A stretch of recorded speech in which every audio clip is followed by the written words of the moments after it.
రంగారెడ్డి జిల్లా కిస్మత్పూర్ కు చెందిన Gokari Mallaiah Goud charitable trust chairman Gokari Arjun Goud తనదైన శైలిలో అప్రతిహతంగా సేవా కార్యక్రమాలను నిర్వహిస్తున్నారు. కలుషిత రహిత సమాజ నిర్మాణం కోసం కృషి చేస్తూ అటు ఆధ్యాత్మిక రంగానికి మరియు ఇటు సమాజ జీవనానికి కీలకమైన విద్యా రంగానికి ఆయన పెద్దపీట వేస్తున్నారు. పేద మధ్యతరగతి వర్గాలు తమ పిల్లల విద్యను ప్రోత్సహించాల్సిన అవసరం ఉందని తెలుపుతూ ఇందుకు డాక్టర్ బిఆర్ అంబేద్కర్ ఆశయాలను అనుసరించాలని ఆయన పిలుపునిచ్చారు.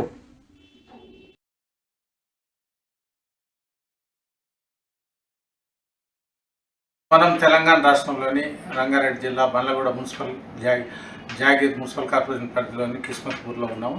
ప్రత్యేకించి ఇటీవలి కాలంలో సేవాభావం శ్రేయస్కుమూలం అనే ఒక నానుడి నేపథ్యంలోనే ఇక్కడ మనకు నిరంతరం సేవా కార్యక్రమాలు అదే ఆధ్యాత్మికంగా కావచ్చు, విద్యాపరంగా కావచ్చు, ఈ విధంగా వివిధ కార్యక్రమాలు నిర్వహిస్తున్న నేపథ్యంలోనే ముఖ్యంగా జిఎంజి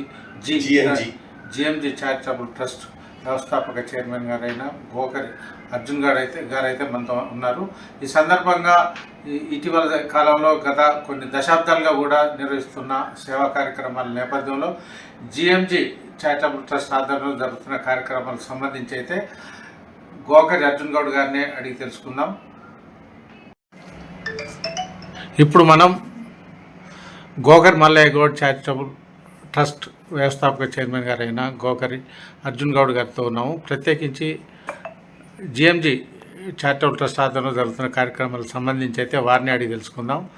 అర్జున్ గౌడ్ గారు చెప్పండి, ముఖ్యంగా అసలు ఈ జిఎంజి చారిటబుల్ ట్రస్ట్ అసలు స్థాపించాలనే సంకల్పం ఏ విధంగా?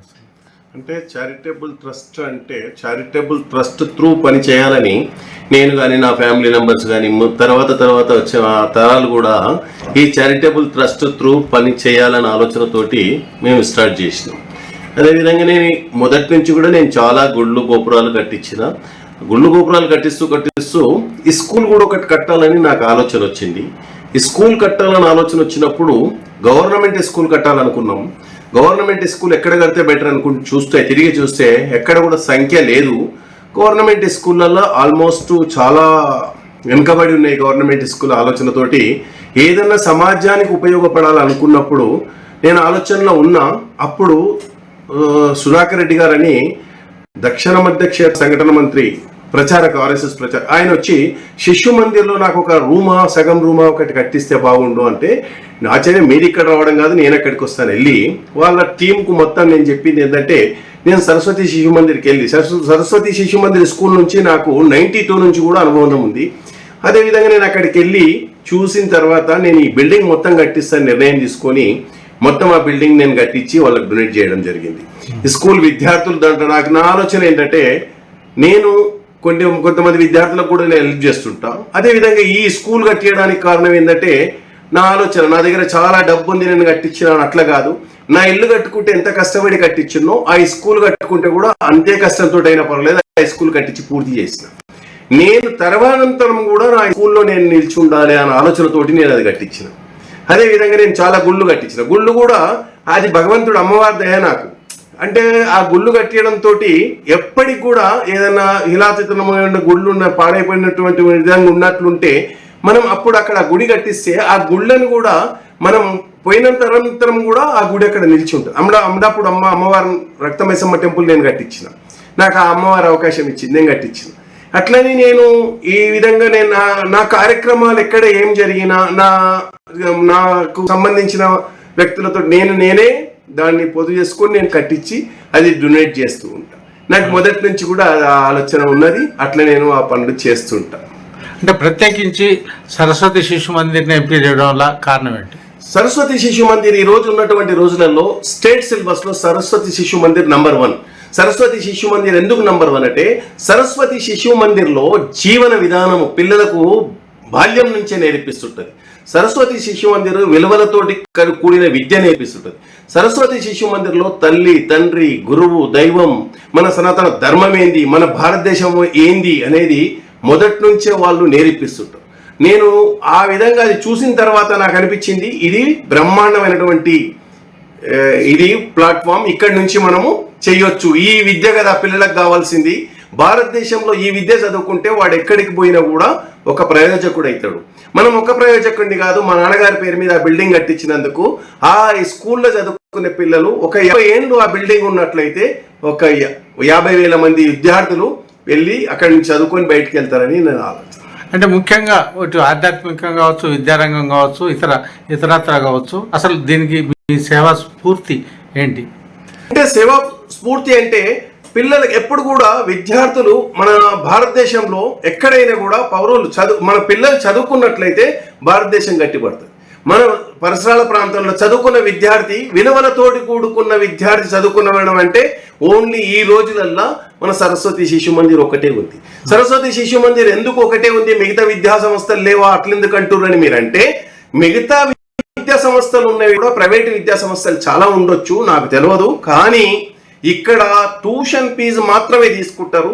నాలాంటి వాళ్ళు చాలా మంది వస్తారు.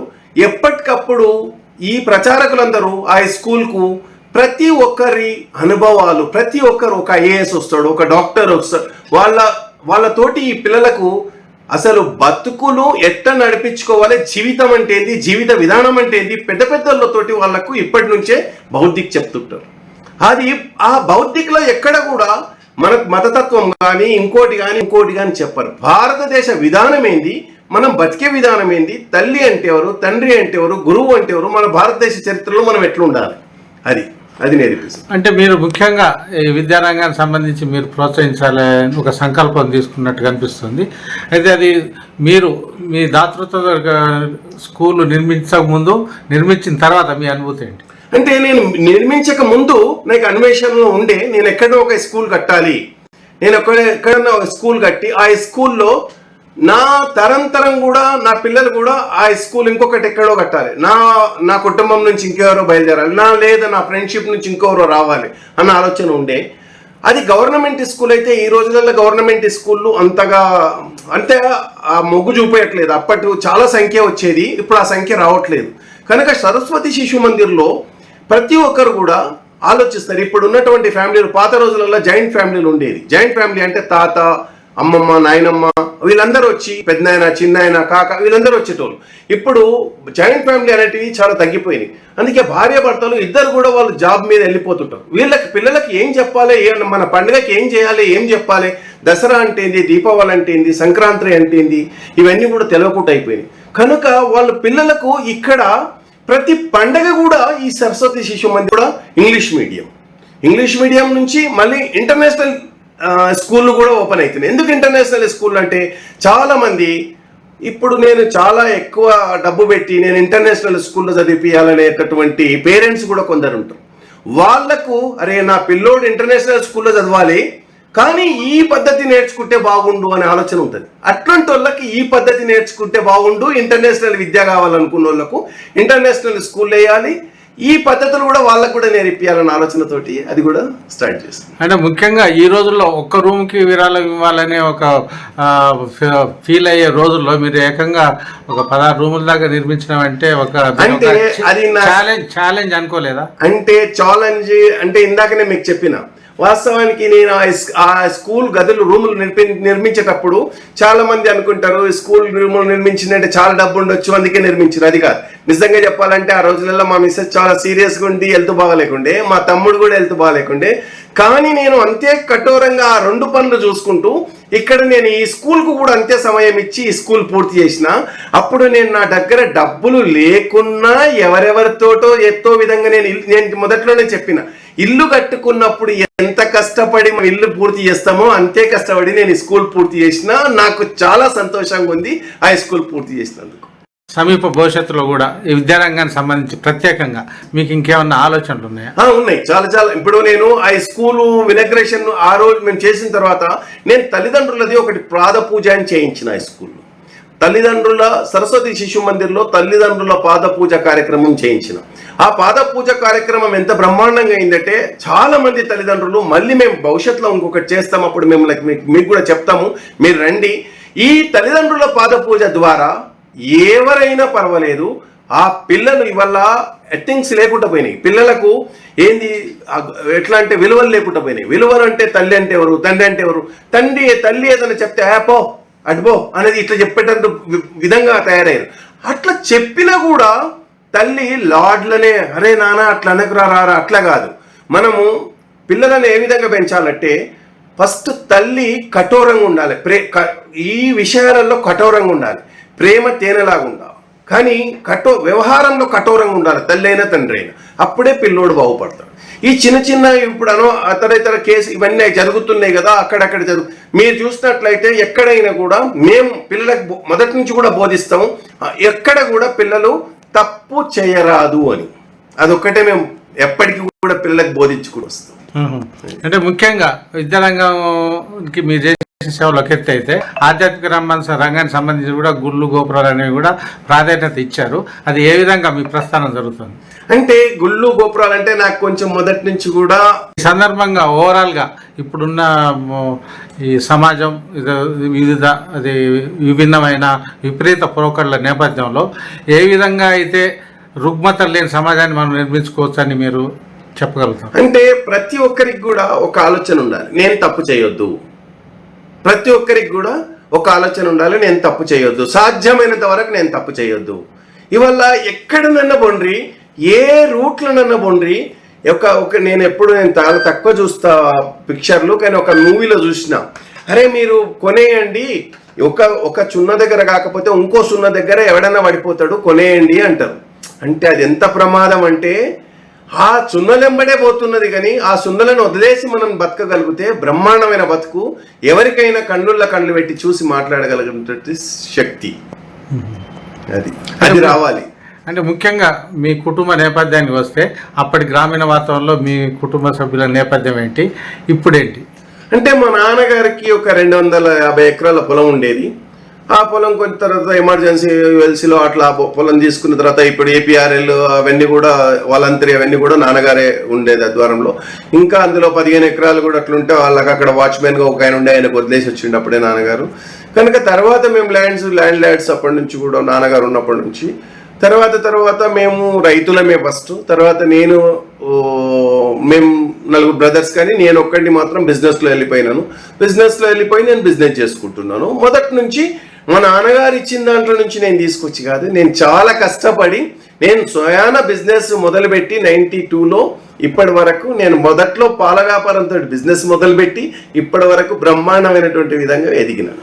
అంటే ముఖ్యంగా మీరు వృత్తిరీత్యా సక్సెస్ రేట్లో ఉన్నారు, ప్రవృత్తి రీత్యా కూడా సక్సెస్ రేట్లో ఉన్నారు. మీరు పాలిటిక్స్లో క్రియాశీలకంగా ఉన్నారనుకోవచ్చా, లేరనుకోవచ్చా? అంటే నేను పాలిటిక్స్లో, నేను టీడీపీ ఉన్నంత రోజులు నేను పాలిటిక్స్లో ఉండే, తర్వాత నేను టీఆర్ఎస్ వచ్చిన తర్వాత కాంగ్రెస్ వచ్చింది. ఇవన్నీ కాంగ్రెస్ కంటే నేను మొదటి నుంచి కూడా కాంగ్రెస్లో లేను, కానీ టీఆర్ఎస్లో తర్వాత ఇవన్నీ అతరతర పార్టీలలో నేను పోలేదు ఎక్కడ కూడా. టీడీపీలో నేను మాత్రం వర్క్ చేసిన కొన్ని రోజులు. ప్రకాష్ గౌడ్ గారు ఎమ్మెల్యేగా ఉన్నప్పుడు నేను వారితో పాటు నేను వారికి సహచరుగా ఉండే, మాకు బ్రదర్ అవుతారు ప్రకాష్ గౌడ్. రాష్ట్ర ఆవిర్భావం అనంతరం మీరు ఏమన్నా ప్రోగ్రెస్ కనిపించిందా? మనం ఏ విధంగా విశ్లేషించుకోవచ్చు? అంటే అది నేను తెలంగాణ ఆవిర్భావం అయిన తర్వాత బాగానే జరుగుతున్నాయి వర్క్స్ అన్ని కూడా, కానీ అవిటిని ఇంకొక రూట్ దగ్గర దాకా పోయి తీసుకొస్తే బాగుంటుంది. కొన్ని విషయాలలో ఎవరైనా కూడా ఈ పెద్ద నాయకులు కూడా భాషా యాస మారి ప్రతి ఒక్కరితోటి వాళ్ళు ఆప్యాయంగా కలిసినప్పుడు, ప్రతి ఒక్కరు సలహా తీసుకొని నడిచినప్పుడు అందులో మనకు కొన్ని పనికొస్తాయి, కొన్ని పనికిరావు. ఎవరో పనికిరానిది వదిలేసి పనికొచ్చే సలహా తీసుకొని నడిచగలిగితే భారతదేశంలో అతి ఉత్తమైనటువంటి స్టేట్ తెలంగాణ అవుతుంది. చాలా బ్రహ్మాండమైనటువంటి పనులు జరుగుతున్నాయి, చాలా బ్రహ్మాండంగా ఉంది, కానీ మనం చిన్న చిన్న విషయాల దగ్గర అక్కడనే కొట్టుబడిపోతున్నాం. ఎఫర్ట్స్ పెట్టి స్కూల్ పిల్లలకు చాలా హెల్ప్ చేయాలని ఉంది. పేద విద్యార్థుల కోసము సరస్వతి శిశు మందిర్లో ఇంకొక విభాగం ఉంది. ఆ విభాగ త్రూ పేద విద్యార్థులకు కూడా విద్య ఫ్రీగా ఇవ్వాలన్న ఆలోచనతోటి కూడా మేమందరం ఎఫర్ట్స్ పెట్టి నేను చేస్తాను. ధన్యవాదాలు గోకర్ అర్జున్ గౌడ్ గారు. Thank you.